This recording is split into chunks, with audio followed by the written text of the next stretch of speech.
He actually caught HIV, like having like a lot of women. Oh yeah, let's just go down the rabbit hole of all of his sins. I'm just saying. You want to know what's wild about that though? He faced that head up. He did. And he didn't stop. And he didn't stop doing what he's done. He an advocate. Now he did that. And period. Listen to me.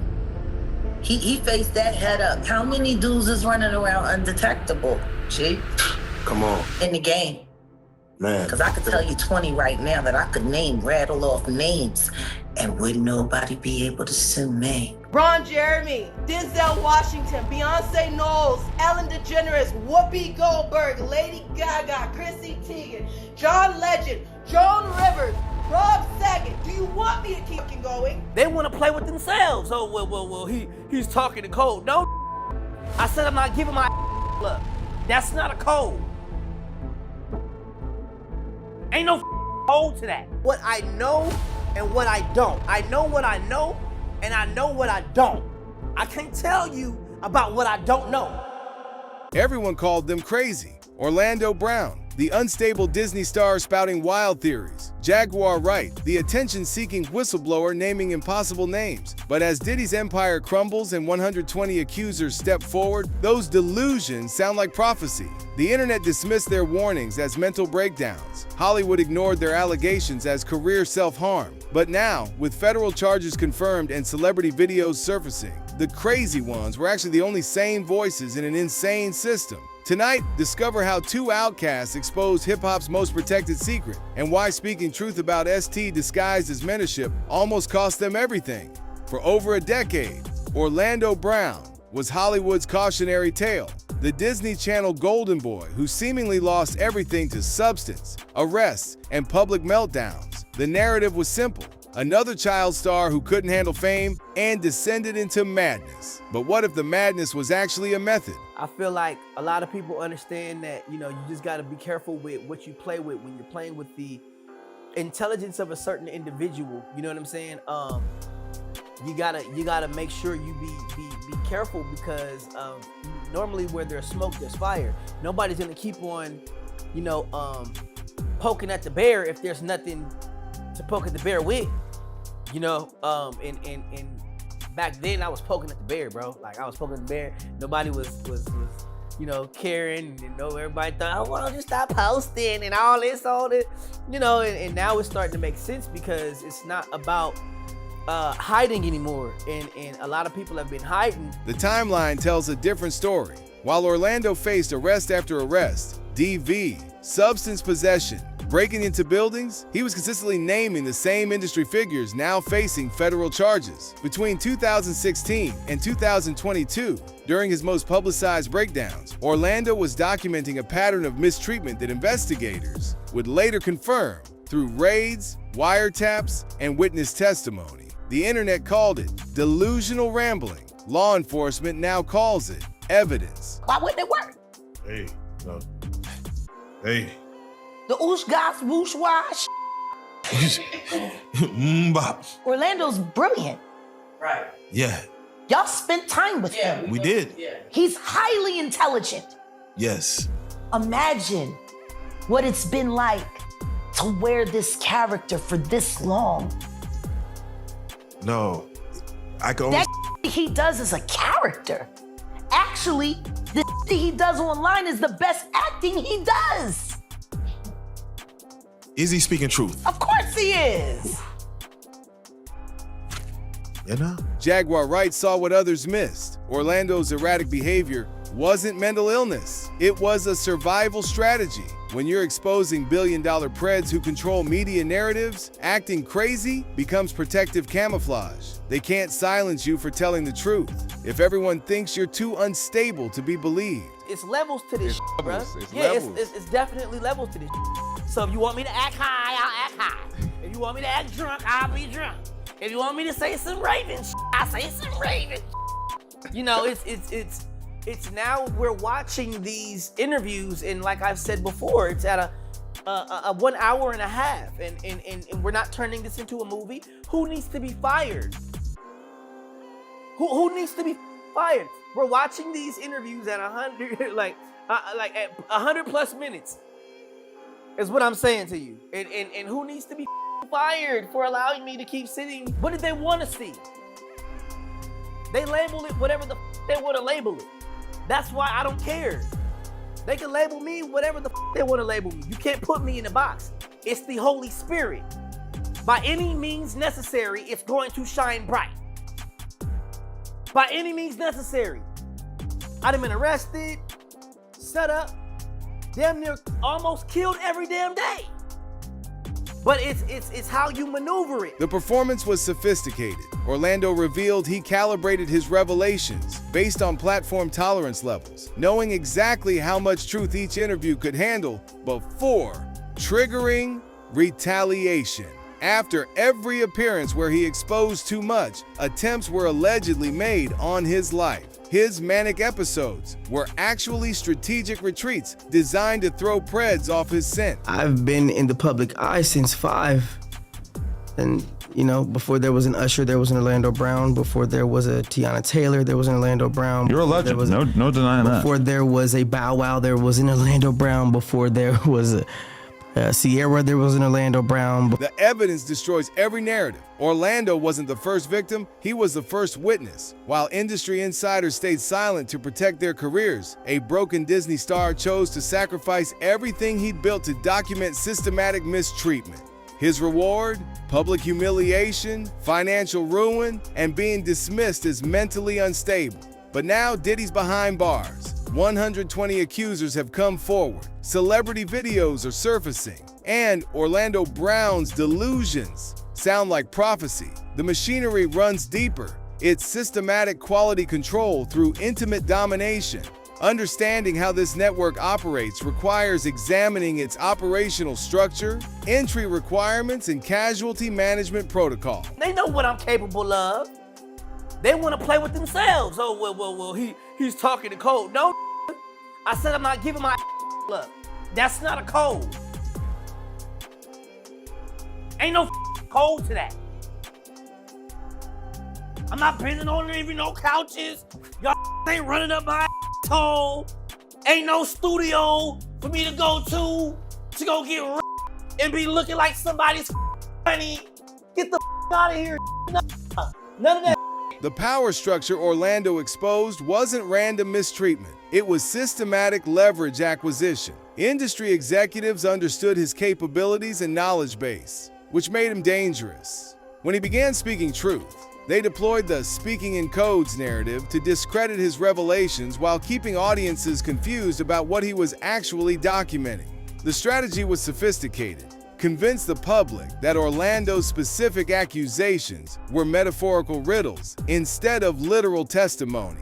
This allowed them to dismiss concrete evidence as abstract poetry while maintaining plausible deniability about systematic mistreatment patterns. If you're on the outside looking in and you become a person that can be close to Puff, man, you made it, is what you're thinking. Okay. You never thinking these problems is gonna happen, but when he pull his out, Yeah.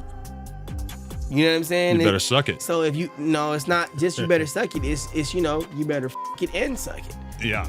And hire some other dudes to suck it too. Yeah. So it's like, and now I'm like, that's what you was doing? Like, nah, man, you know what I'm saying? I can't vouch for that.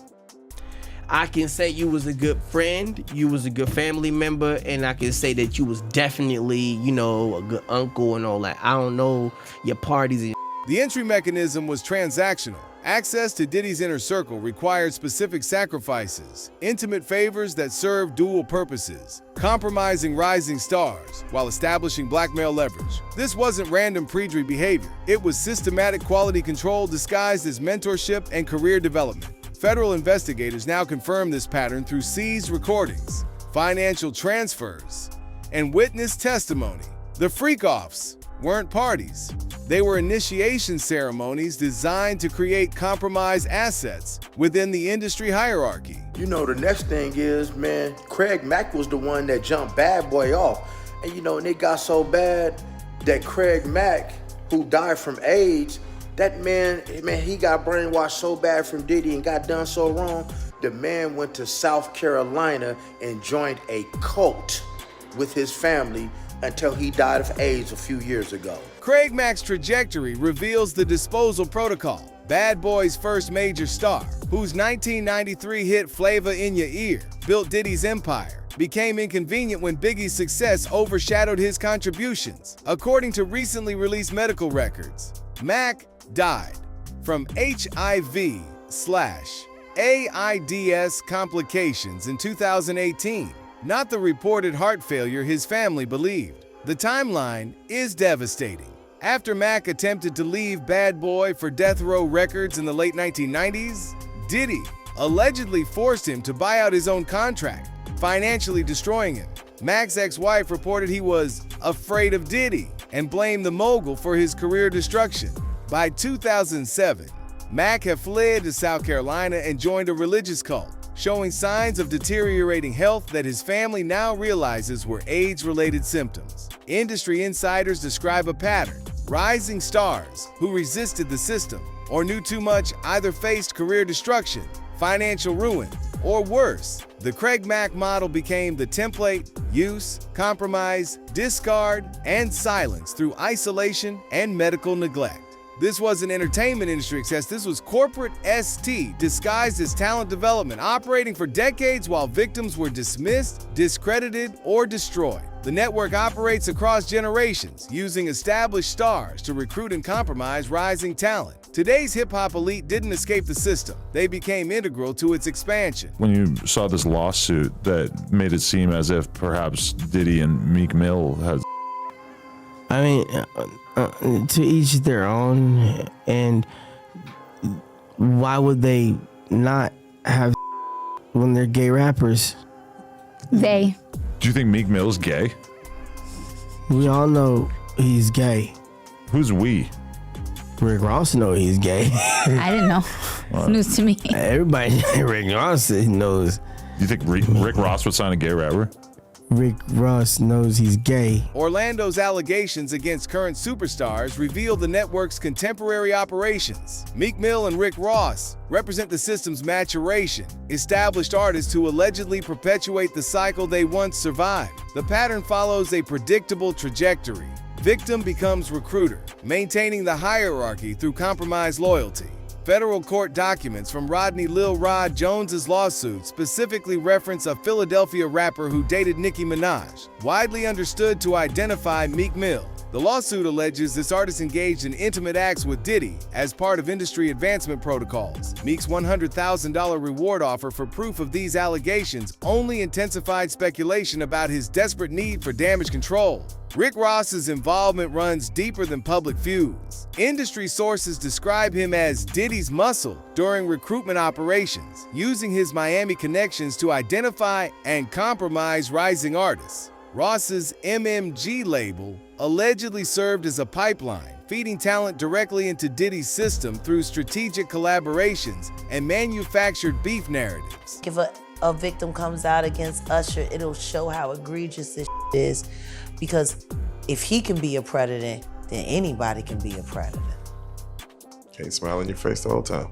You feel what I'm saying? Like, people look at Usher, they don't see that. They're not seeing the victim. They're not seeing that boy that got rushed to the hospital. They're not seeing what the intentions was in his heart when he took Justin Bieber there. Oh. Let's be honest. He took Justin Bieber there. Diddy had been trying to get to Bieber for a minute. And his management was backing him off. But it wasn't until Usher took over management and had guardianship and gave temporary guardianship to the diddler for 48 hours. Think about that. He had already been to the hospital. That situation that Gene was talking about. And you still took Bieber there, but you got custody of him first. Diddy had already tried. They wouldn't let him. Actually, someone made reference to the fact that Diddy trying to get at Bieber the way he was trying to get at Bieber was looking a little predatory. And then Usher came in and discovered it and managed him and got custody of him and promised to look after him. And then he sent him to the diddler. Does that sound like a good guy? It's horrible. Does that sound like a good guy? Now that we know what Diddy's really like, what kind of asshole do you gotta be to take another boy, another talented boy, and put him in your place so it ain't gotta be you no more?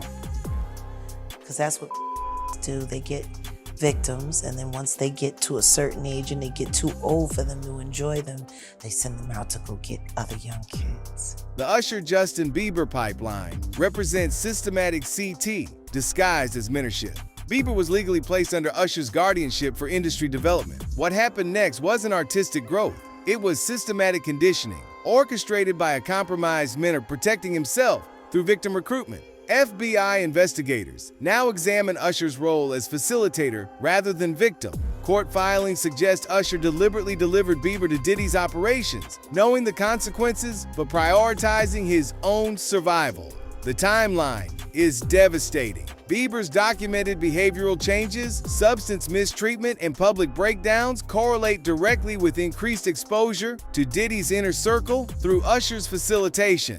Recent evidence includes Bieber unfollowing Usher on social media amid Diddy's federal indictment, a symbolic severing of ties that speaks volumes about discovered betrayals. Usher's panicked deletion of thousands of tweets following Diddy's arrest suggests desperate evidence destruction attempts. The next thing you know, she's Ray J, and then it's Grammy time, and her and Clive had a fight 2 days before. And from what I was told, Bobby Christina was present for some of that fight. And then the next thing you know, she's dead. Ray J was the last person to see her alive. He let the drug dealer in, but she was sober, right? But he let the drug dealer in that gave her the shot. Leola Brown, Bobby Brown's sister, has said on several occasions that she was beaten. They saw her body. She didn't just die in a tub, like she was beat up. And Brandy was the one that found her. But you know, they pledge allegiance to Clive too. Whitney Houston's death unlocks another pipeline, the music industry's systematic elimination protocol. Ray J's suspicious positioning as Houston's final companion follows the Craig Mack template. Compromised artists placed strategically to monitor and ultimately eliminate inconvenient witnesses. Jaguar Wright's allegations about Ray J's involvement aren't conspiracy, they're pattern recognition. Whitney knew too much about Clive Davis's operations, threatened to expose systematic mistreatment, and became a liability requiring elimination. Ray J's role as boyfriend provided perfect cover for close monitoring and eventual poisoning, disguised as overdose. The timeline exposes the operation. Whitney planned to reveal industry mistreatment at the 2012 Grammy Awards. Her death occurred hours before the ceremony, with Ray J conveniently absent but perfectly positioned to discover the body.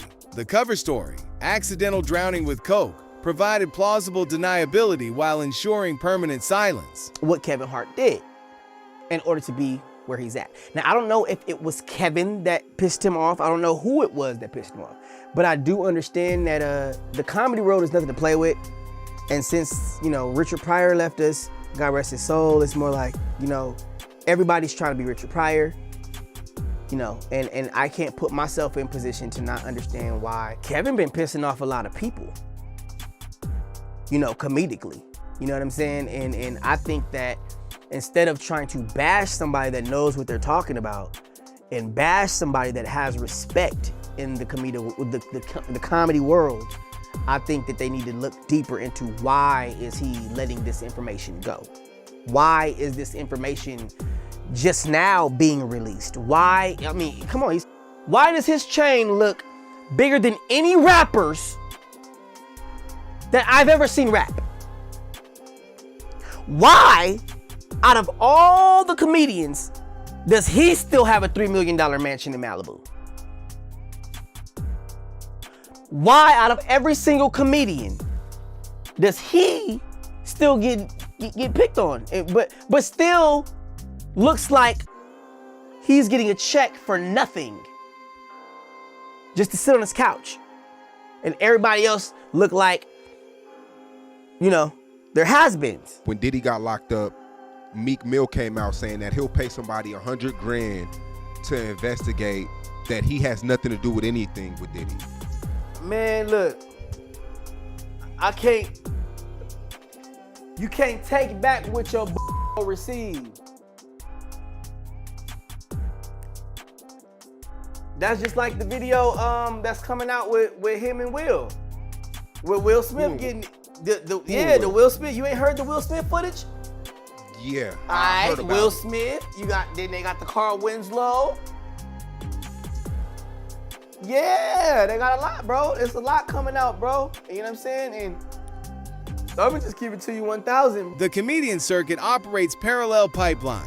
Kevin Hart's explosive career trajectory correlates directly with his alleged participation in Diddy's system. Orlando's revelations about Hart confirm Cat Williams' earlier warnings. Success in comedy requires the same intimate sacrifices demanded in hip-hop. The evidence extends beyond speculation. Compromising videos allegedly exist, featuring Will Smith, Meek Mill, and even Family Matters' Reginald Vell Johnson, Carl Winslow. These recordings serve dual purposes, ensuring continued compliance while providing blackmail leverage for system protection. This isn't entertainment industry excess. This is corporate ST operating for decades, while victims are dismissed, compromised, or eliminated. The network's control mechanism relies on evidence collection, compromising material that ensures permanent silence and continued compliance from industry participants. Federal authorities now possess the same blackmail arsenal that once protected systematic mistreatment. Do you think the videotapes will ever be released?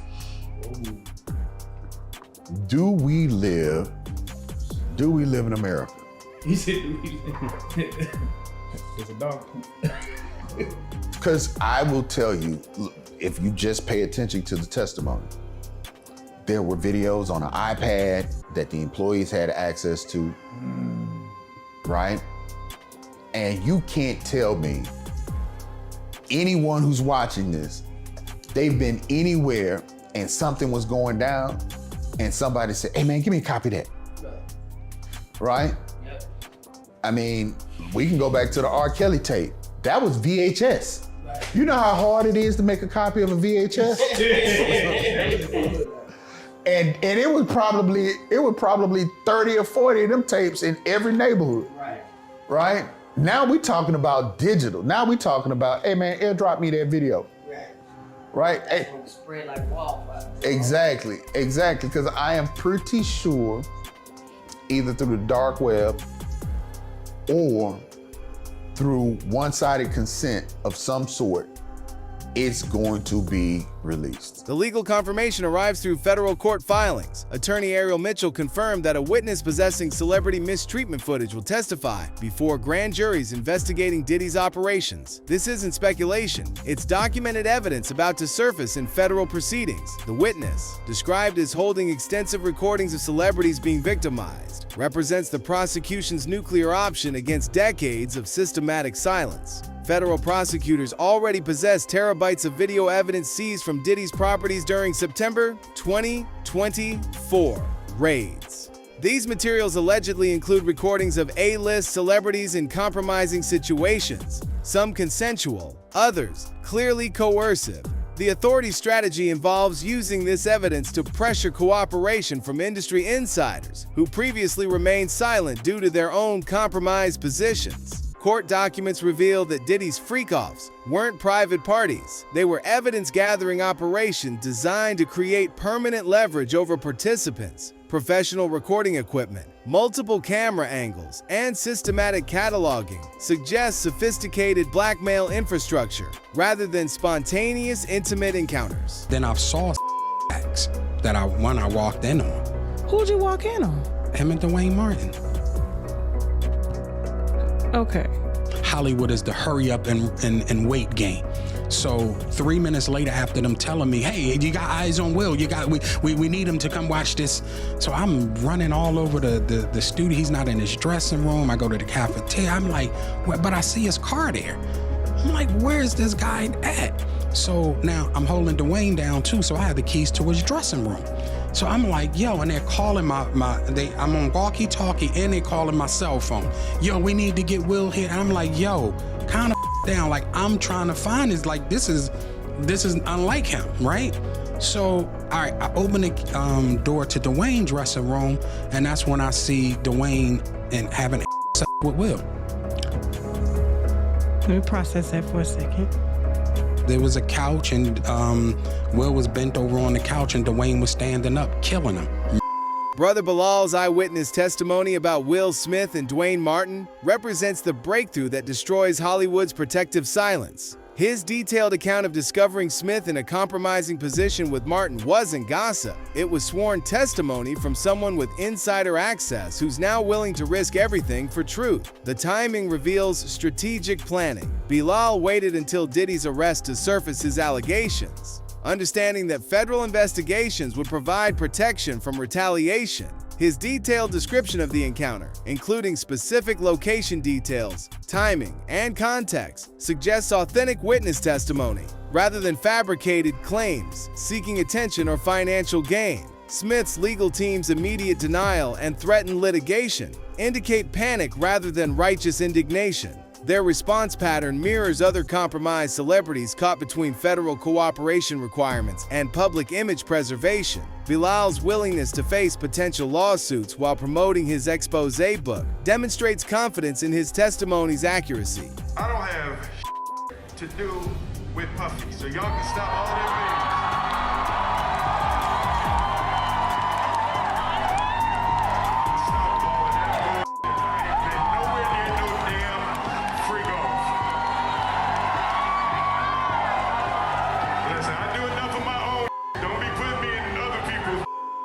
Will Smith's desperate public denial during a live performance reveals the psychological pressure of impending exposure. His unprompted rejection of Diddy connections, interrupting his own show to address allegations, demonstrates guilty conscience rather than innocent confusion. Innocent parties don't typically feel compelled to deny involvement they've never been directly accused of having. This mirrors the pattern exhibited by other celebrities facing exposure, acknowledging awareness while denying participation. Federal investigators now examine Smith's financial records, travel patterns, and communication history for evidence of deeper involvement in Diddy's network. His Oscar incident with Chris Rock, viewed through this lens, appears less like personal conflict and more like systematic reputation destruction, orchestrated by handlers managing compromised assets. The evidence exists, the witnesses are talking, and the blackmail system that protected decades of mistreatment is becoming the prosecution's roadmap to justice. Every celebrity denial, every desperate legal threat, every panicked social media deletion only confirms what victims like Orlando Brown have been documenting for years. The network was real, the evidence was preserved, and the reckoning has arrived. The movement designed to expose mistreatment became the ultimate cover-up operation, orchestrated by the very predators it claimed to oppose. All the celebrities get their way. Chrissy Teigen knows about that. Everybody knows about her. John Legend knows about that. Denzel Washington knows about that. Oprah knows about that. Ellen knows about that. Sandra Bullock knows about that.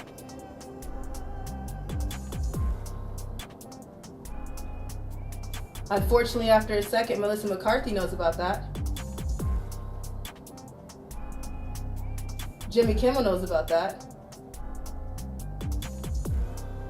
Since everybody want to leak names, the list goes on. You know, it'll tell you who doesn't know because they were the ones, so adamant. They were the ones filling the social media all April, March, February, and January over who was that again? Oh wait, that was no one. Because hashtag Me Too went viral.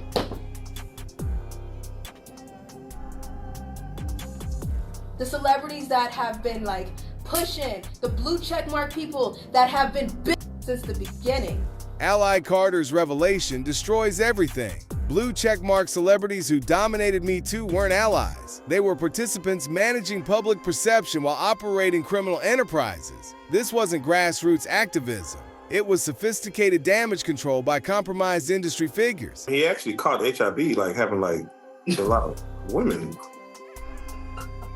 Oh yeah, let's just go down the rabbit hole of all of his sins. I'm just saying. You want to know what's wild about that though?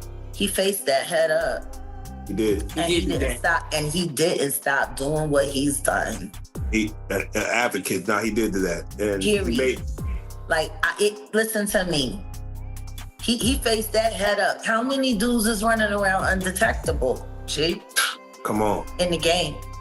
Man. Because I could tell you 20 right now that I could rattle off names, and wouldn't nobody be able to sue me. The epidemic runs deeper than anyone imagined.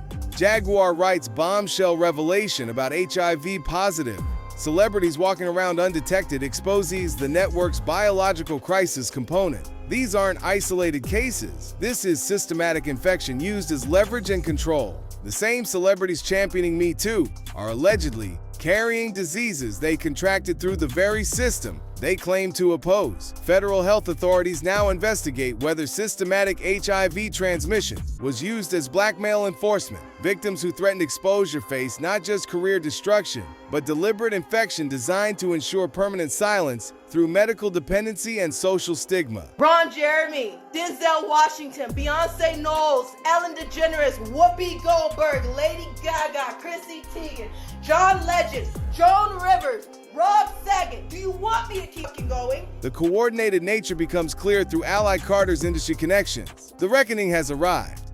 The evidence exists. And the network that controlled entertainment for decades through systematic mistreatment, biological crisis, and psychological manipulation is finally facing justice. The truth emerges from the shadows, and the crazy prophets are finally vindicated. Orlando Brown wasn't mentally ill.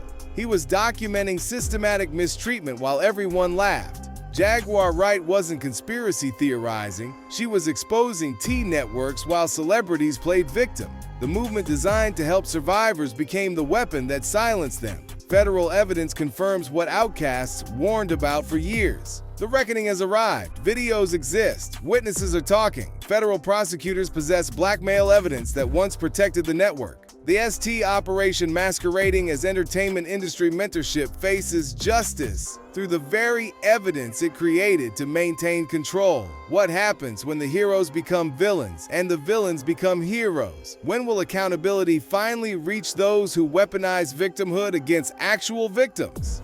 If you like this video, hit that subscribe button so that you never miss out on any new videos. And until then, fam, keep it real.